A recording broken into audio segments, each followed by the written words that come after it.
दरम्यान मुंबईमध्ये येणाऱ्या माणसाला मराठी शिकलं पाहिजे असं नाही असं भैयाजी जोशींनी म्हटलं होतं, त्यावरच त्यांनी प्रतिक्रिया दिली आहे।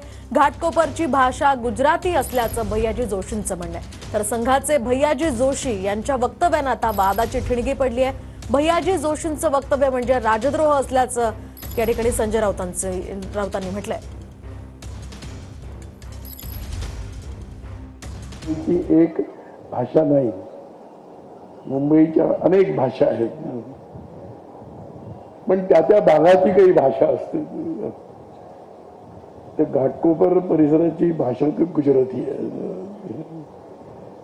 गिरगावमध्ये हिंदी बोलणारे कमी मिळतील, मराठी बोलणारे।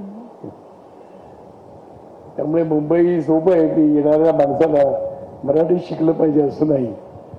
त्यामुळे बहुतेक दीपकजी पण मराठी शिकले नसावे फारच काय असं वाटतं।